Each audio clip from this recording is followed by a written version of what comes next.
Noite de hoje é Não julgueis para não seres julgados. E esse tema está lá no capítulo 10 do Evangelho segundo o Espiritismo, mais especificamente nos itens 11 a 13. Então, a gente sempre traz aqui o Evangelho como o nosso referencial teórico máximo, nas nossas falas. Para aqueles que quiserem fazer a leitura, está lá no capítulo 10, itens 11 a 13.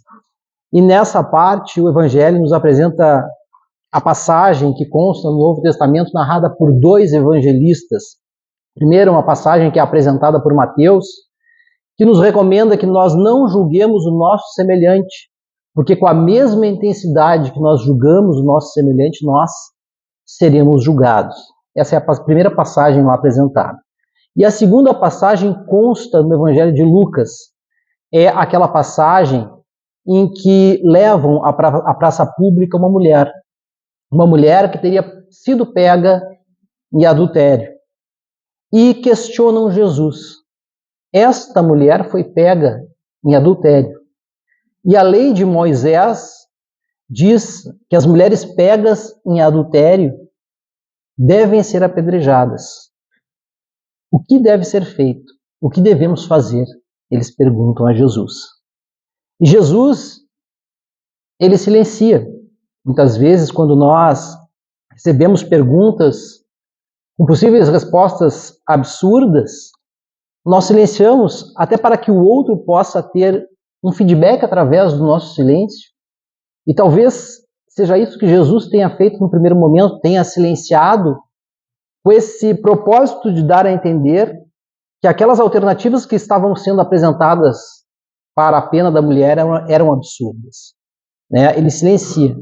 Mas os fariseus e os escribas que ali estavam insistem na resposta. Eles eram conhecedores da lei.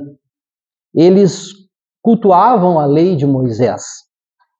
E tal como ocorre naquela passagem em que indagam a Jesus se os judeus deveriam ou não pagar um imposto a César, um tributo a César, havia ali um objetivo tendencioso, capcioso, ardiloso contra Jesus. Também aqui na passagem da mulher adúltera nós vemos que as proposições elas tinham esse escopo ardiloso. Se Jesus respondesse que a lei de Moisés deveria ser cumprida, a mulher consequentemente seria apedrejada. Mas ele era considerado o Messias. Ele trazia a boa nova. Se ele dissesse cumpra-se a lei de Moisés, em alguma medida ele seria desacreditado. Porque qual ensinamento novo ele estaria trazendo? Se ele dissesse para cumprir a lei de Moisés, ele ganharia a simpatia dos judeus e dos escribas e fariseus que estavam ali e queriam cumprir a lei. Mas se ele dissesse para não cumprir a lei de Moisés, ele estaria desrespeitando uma norma vigente e certamente ele provocaria naquele momento a revolta daqueles que cultuavam aquela lei, que seguiam aquela lei. Então Jesus silencia. E as proposições para Jesus eram de fácil resposta: cumpra-se ou não cumpra-se? Devemos cumprir a lei? Sim ou não? Jesus silencia e se abaixa. E a única passagem que consta no Novo Testamento em que Jesus nos deixa algo, que Jesus teria escrito algo a nós. Nós sabemos que o Novo Testamento foi escrito pelos evangelistas oficiais, Mateus, Marcos, Lucas e João. Mas Jesus não nos deixou nada escrito. É a única passagem que consta que Jesus teria escrito na areia. E Jesus se abaixa e escreve: aquele que estiver sem pecado, que atire a primeira pedra. Então, através da resposta de Jesus, ele suscita um movimento de introspecção.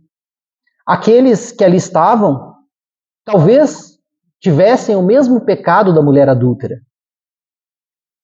Talvez tivessem na mulher adúltera um bode expiatório para projetar nela os seus erros. E por isso lhe apedrejariam.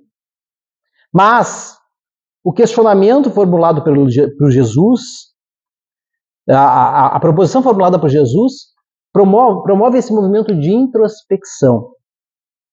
E o texto nos diz que diante daquilo que Jesus coloca, os homens começam a se retirar daquela praça pública.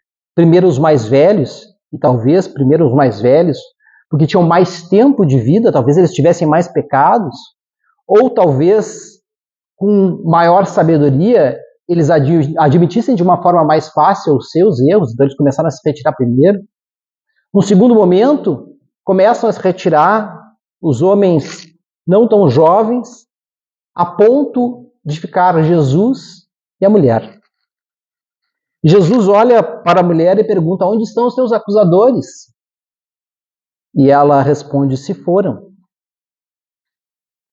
E ele diz: não te condenaram? E ela: não. Eu também não te condeno. Então, notemos que Jesus não nos diz o que fazer, apedrejar ou não. Jesus respeita o nosso livre-arbítrio. Jesus não emite nenhum juízo de valor em relação à possível mulher pecadora. E aqui nós dizemos a possível mulher pecadora porque a mulher foi levada à praça pública. O seu esposo não, o seu possível amante não, apenas a mulher. Jesus não faz um julgamento a respeito do possível erro, da possível falta dela. Ele poderia fazer, porque era um espírito puro, um espírito perfeito, ele teria condições morais para fazer esse julgamento. Mas ele não faz. De uma forma bem branda, de uma forma bem moderada, de uma forma suave, ele sugere apenas que ela vá e não retome os seus pecados, que não volte a pecar. Talvez se nós estivéssemos lá, nós fizéssemos algum juízo de valor, porque nós temos a tendência a julgar os comportamentos alheios. Nós, de uma forma muito impetuosa, muito intempestiva, não raras vezes, julgamos os comportamentos alheios de forma precipitada, sem conhecer o íntimo daquela pessoa que passa por uma situação difícil. E notemos que aquela pena da lapidação era uma pena extremamente cruel, extremamente bárbara, porque uma morte por apedrejamento, além de dolorosa, era extremamente humilhante, porque todos na comunidade, em praça pública, ficariam sabendo qual era o erro dela. Sabemos que ainda existem em alguns ordenamentos jurídicos penas de morte, com os quais a doutrina espírita evidentemente não condena porque valoriza a vida. Mas ainda assim, nos dias de hoje, os casos em que nós nos deparamos com essas penas, as penas são rápidas, de curto sofrimento, e a morte se dá logo. Naquele momento, não. O apedrejamento seria algo extremamente doloroso para ela e extremamente humilhante. Aqueles que lá estavam, eles queriam apedrejar ela. Mas no momento em que eles fazem esse movimento de introspecção, eles percebem que eles não tinham essa autoridade moral. Porque assim como a mulher pecadora ou a mulher em erro, eles também tinham os seus próprios erros. E aqui então, o Evangelho nos diz que não raras vezes nós julgamos os outros, projetando neles os defeitos que temos, mas que não queremos admitir. Aquilo que o psicólogo suíço Jung chamou de sombra. Seriam os lados da nossa personalidade rejeitados, que nós não queremos ver, os nossos pontos falhos, as nossas fragilidades, que nós preferimos esconder. Preferimos visualizar no outro, porque é mais fácil, nos tornando julgadores do comportamento alheio, ao invés de voltarmos o olhar para o nosso íntimo. Então, o mérito dessa passagem é nos mostrar que a censura, para nós censurarmos o comportamento moral dos nossos semelhantes, nós temos que fazer esse movimento de introspecção e verificarmos se nós não temos a mesma falta, se nós somos portadores do mesmo equívoco. E ainda em não sendo portadores do mesmo equívoco, devemos ter moderação quando nós emitimos os nossos juízos de valor em relação aos comportamentos errôneos do nosso semelhante. Notemos que o tema atinente ao julgamento, no Evangelho segundo o Espiritismo, ele é colocado aonde? Em que parte do Evangelho? Quando eu pego aqueles itens dos capítulos, eu sempre procuro me ater a qual o tema central, qual o tema principal do capítulo. Está colocado justamente no capítulo que fala do perdão. Se todos nós nos equivocamos, todos nós em algum momento necessitaremos de misericórdia. Então, por que sermos tão rigorosos, tão exigentes com o comportamento dos nossos semelhantes e tão condescendentes com os nossos erros, com as nossas faltas? No item anterior, relacionado ao tema, embora não seja propriamente do tema, tem aquela passagem que nos diz que nós, na nossa vida de relação, nós percebemos o cisco, o pequeno defeito do nosso semelhante, mas não fazemos esse movimento de introspecção, de olhar para dentro e enxergarmos as nossas grandes dificuldades, os nossos grandes vícios, os nossos grandes defeitos. E cada um, sabemos, é responsável por si. Então, existe uma diferença entre julgar e analisar o comportamento alheio.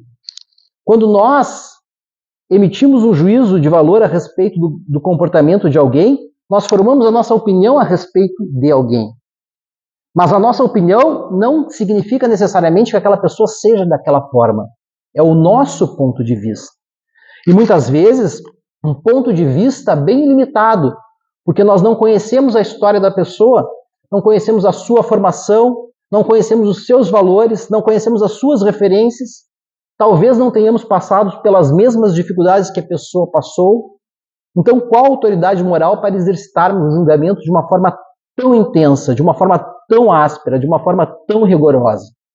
O Evangelho vai nos dizer que quando nós julgamos, o nosso julgamento pode ter duas finalidades.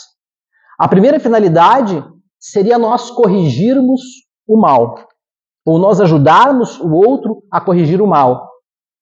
E isso nos mostra que esse ensinamento, não julgueis para não serdes julgados, ele não pode ser levado ao pé da letra, porque existem situações, e a gente vai ver isso um pouquinho mais para frente, em que é lícito a gente enxergar o erro do comportamento do próximo e divulgar, em alguns casos, não em todos. Mas o julgamento também pode ter o propósito de desacreditar a pessoa, de simplesmente emitir um juízo de valor negativo a respeito da pessoa e difamá-la. E não raras vezes o nosso julgamento está associado a essa crítica sem embasamento, a essa crítica sem fundamento.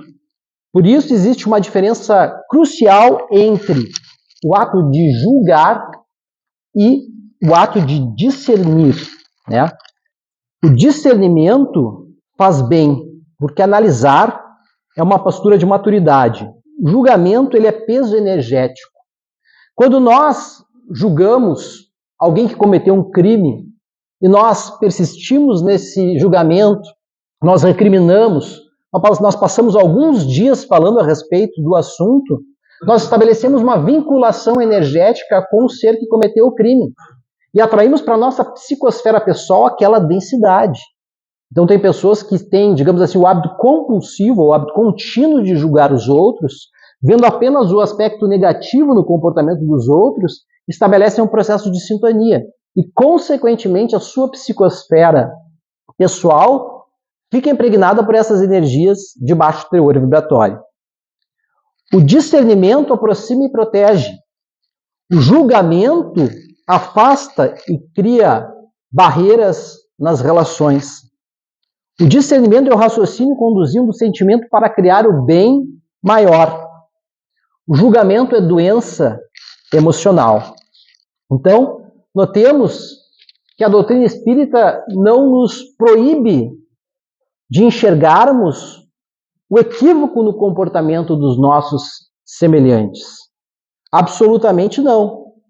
Mas nos sugere que quando a gente encontra o equívoco no comportamento dos nossos semelhantes, a gente faça esse movimento introspectivo, a fim de nos autoconhecermos, a fim de percebermos se temos o mesmo erro. Então, o outro, nessas circunstâncias, pode servir como um espelho.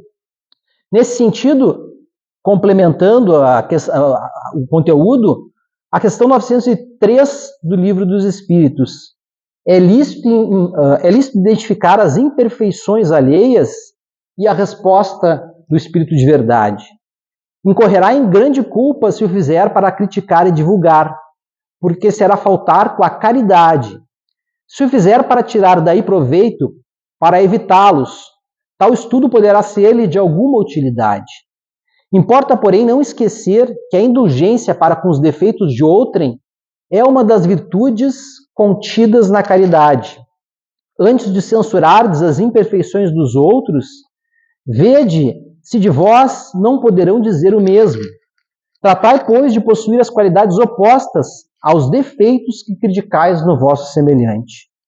Esse é o meio de vos tornardes superiores a ele. Se lhe censurais a ser avaro, sede generosos. Se o ser orgulhoso, sede humildes e modestos. Se o ser áspero, sede brandos. Se o proceder com pequenez, sede grande em todas as vossas ações. Numa palavra, fazei por maneira que se não vos possam aplicar estas palavras de Jesus. Vê o argueiro no olho do seu vizinho e não vê a trave no vosso. E notemos que quando nós fazemos julgamentos sem fundamento, muitas vezes nós ficamos presos a concepções muito restritas que acabam inibindo o nosso comportamento. A título de exemplo, eu trouxe algumas situações. Se as pessoas afirmam, por exemplo, que os idosos não têm direito ao mercado de trabalho, limitando o labor aos jovens, elas estarão se condenando a uma velhice sem oportunidade de emprego. Se algumas pessoas, por exemplo, declaram que a homossexualidade é algo abominável e ao longo do tempo se deparam com filhos, netos, parentes, amigos que têm este impulso, suas medidas estarão estabelecidas pelo ódio e pela repugnância a estes seres próximos. Se os indivíduos decretam que jovens não podem casar com idosos, estarão circunscrevendo as afinidades espirituais a faixas etárias e demarcando a afetividade a padrões bem restritos. Se alguém ironizar e subestimar o desajuste emocional dos outros, poderá em breve tempo deparar-se com a sua própria existência com perplexidades emocionais ou dilemas mentais que o farão se esconder. Então notemos que quando a gente julga o outro, qual o material que nós utilizamos no nosso julgamento? O material que reside em nós. Se eu enxergo a malícia no outro é porque eu conheço a malícia.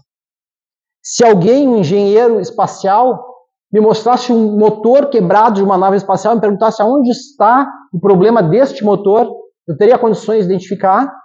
Não, porque não conheço. Então, quando eu faço uma análise, quando eu faço um julgamento, é porque eu estou utilizando o material interno que eu tenho para esse julgamento. E muitas vezes os nossos julgamentos, fechados em padrões bem restritos, eles acabam nos sentenciando. Como nessa proposição, onde muitos pensam que idosos não têm direito ao mercado de trabalho. Mas e quando estiverem velhos? Se não tiverem aposentadoria, terão lugar no mercado de trabalho? Então a gente tem que cuidar dos nossos julgamentos. E a gente sabe que junto com os nossos julgamentos, vêm as críticas.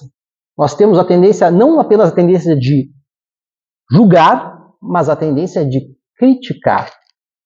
De expor o erro dos nossos semelhantes ou aquilo que nós acreditamos que seja o erro. E aí existe uma frase de Machado de Assis que nos diz que o maior pecado depois do pecado é a divulgação do pecado. Seria o escândalo. E muitas vezes nós fazemos isso. Lá na obra O que é o Espiritismo, quem aqui leu a obra O que é o Espiritismo? Na obra O que é o Espiritismo, no primeiro capítulo, um opositor da doutrina espírita, um espírito, se manifesta e debate com Allan Kardec diversos temas, tentando desacreditar a doutrina espírita. Ali são debatidos alguns temas, entre eles crença, evidências do espiritismo, mistificação, entre outros. E aquele espírito opositor da doutrina vai apresentando os seus argumentos, mas ele não tinha conhecimento de causa. E esses argumentos eles vão sendo refutados, um a um, por Allan Kardec. E de repente, o espírito pergunta para Allan Kardec: mas a opinião pública de nada vale? A crítica não tem o seu valor? E Allan Kardec, o que ele responde? Que ele não considera a crítica à opinião pública, mas um juízo de valor individual, que está sujeito a erro. E diz que para a crítica ter valor, ela deve ter conhecimento do objeto a ser criticado e bons argumentos. Muitas vezes, quando nós fazemos os nossos julgamentos, nós temos pouco conhecimento de causa. Julgamos apressadamente, criticamos apressadamente. Notemos que muitos são solucionadores de problemas do comportamento alheio. Julgam precipitadamente e já acham a solução para o comportamento alheio. Mas em relação às suas dificuldades, em relação aos seus problemas, estão fazendo esse movimento? Nós fazemos este movimento? Notemos que todos nós julgamos. E julgamos porque somos orgulhosos. No capítulo 10, item 10, consta que o orgulho é a base de muitos males, está na base de muitos vícios. E lá nas obras póstumas nós percebemos que o orgulho é o vício que os homens menos admitem que têm. Então a espiritualidade maior, ela insufla em nós o orgulho. Então muitas vezes nós, assim como os fariseus, assim como os escribas, nós projetamos as nossas dificuldades no outro, apontando o erro do outro, criticando o comportamento do outro, divulgando o erro do outro aos outros. E isso é extremamente nocivo, é um comportamento extremamente infantilizado, nos mostra o quanto ainda nós somos imperfeitos. Notemos que é difícil conviver. Sem dúvida é difícil conviver. E aí nós poderíamos nos questionar, mas por que é tão difícil conviver? Porque cada um tem os seus pontos de vista. Cada um tem as suas verdades relativas. Por isso é tão difícil de viver. Não é por falta de amor. Muitas vezes, dentro de um ambiente familiar, nós amamos o nosso pai, os nossos filhos, os nossos entes queridos, mas mesmo assim temos dificuldade de conviver. Porque cada um tem os seus pontos de vista, cada um tem as suas verdades relativas e tenta impor essas verdades ao seu semelhante. Notemos que há mais de 2000 anos atrás, Pôncio Pilatos, governador da Judéia, frente a frente com Jesus, pergunta: Mestre, o que é a verdade? E qual o comportamento de Jesus? Qual a resposta de Jesus? Jesus silencia. Jesus não nos diz o que, não diz a Pôncio Pilatos o que é a verdade. E aí nós poderíamos nos questionar por que Jesus teria agido dessa forma. Talvez Pôncio Pilatos, se Jesus respondesse, não teria condições de entender o que é a verdade, não teria condições evolutivas, espirituais de entender a verdade maior. Mas Cícero Pereira, na obra Unidos por Amor, ele nos diz que talvez Jesus tenha silenciado diante ao questionamento de Pôncio Pilatos em respeito às nossas pequenas verdades individuais. Notemos que Emmanuel nos diz que a verdade ele é como se fosse uma joia, um diamante. Se nós pegamos o diamante e atiramos no nosso semelhante, nós iremos machucá-lo. Então nós temos que pegar a nossa verdade, embalá-la no veludo do amor e entregar suavemente ao nosso semelhante. Se o nosso ponto de vista é o correto, se nós não temos aquele vício, aquela imperfeição que nós estamos tentando mostrar ao nosso semelhante. Chico Xavier era extremamente humilde. E muitos, quando chegam à casa espírita, se perguntam se Chico Xavier seria a reencarnação de Allan Kardec. Discussão estéril, que não vai melhorar, não vai levar ao nosso melhoramento moral. Mas nós poderíamos nos perguntar por que Chico Xavier reencarnou depois de Allan Kardec. Sem dúvida, Allan Kardec tem um grande mérito, era um grande questionador, um grande pensador, codificou a doutrina. Mas por que Chico veio depois de Kardec? Porque Kardec ele era o exemplo de humildade. Ele era o exemplo da vivência dos ensinamentos propostos pelo Cristo. E Chico Xavier dizia assim, que dentro da escala espiritual ele era apenas um verme. E Emmanuel complementava que não são todos os espíritos encarnados que podem se comparar a um verme, porque o verme está cumprindo o seu papel, está penetrando o solo, permitindo que o ar adentre ao solo para que as sementes germinem e as plantas floresçam, mas que não são todos os espíritos encarnados que estão cumprindo a sua missão, que não seriam todos os espíritos encarnados que estariam cumprindo a sua missão. Então todos nós somos criticados. Chico era extremamente humilde. Certa vez chegou um palestrante em Uberaba e disse: Chico, estou falando impropérios a seu respeito, precisamos elaborar uma defesa. Chico não se defendeu. Chico tinha uma imagem de Maria no seu quarto. E a doutrina espírita diz para nós não cultuarmos imagens. E os críticos batiam nessa tecla. Chico nunca se defendeu.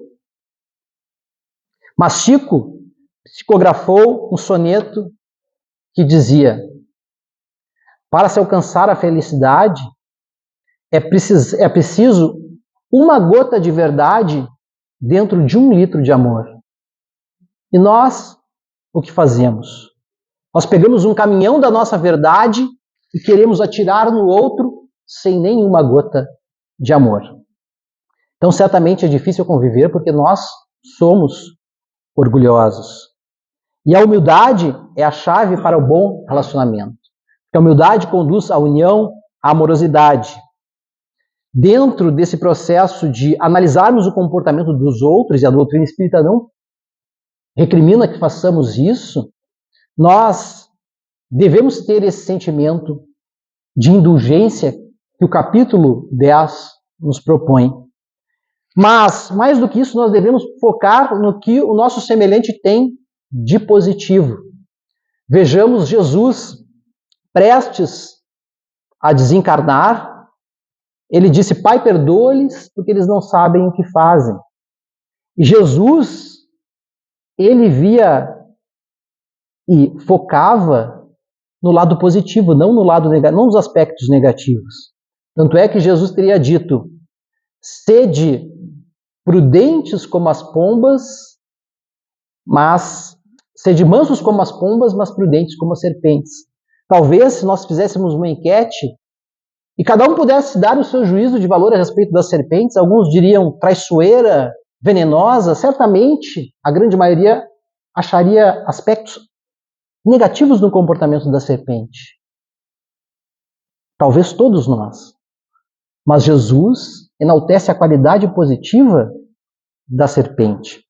Por isso que Jesus diz: vós sois deuses e podeis fazer tudo o que eu faço.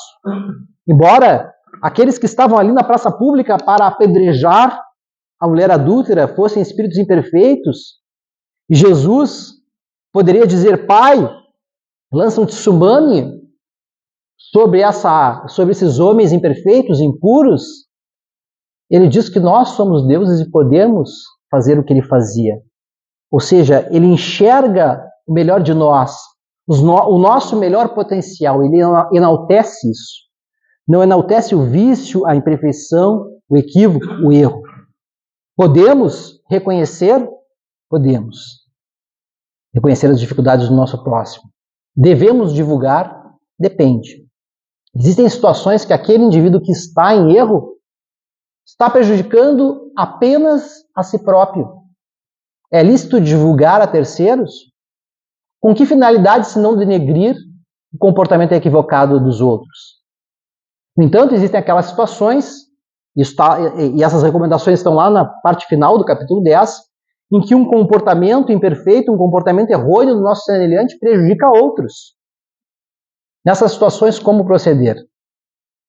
Talvez uma conversa particular, tentando orientar. Mas e se mesmo assim o indivíduo não modificar o seu comportamento? Aí talvez chamando ele para uma conversa em grande grupo, né? Porque daí talvez com mais pessoas sabendo do erro, do equívoco, do crime, do comportamento ardiloso, malicioso, que prejudica vários, talvez aquele indivíduo se intimide. Então a gente deve ter muita cautela, muita brandura quando a gente tem esse ímpeto de julgar, de criticar e de tentar corrigir. Busquemos primeiro tentar corrigir as nossas imperfeições, os nossos vícios. Muito obrigado pela atenção.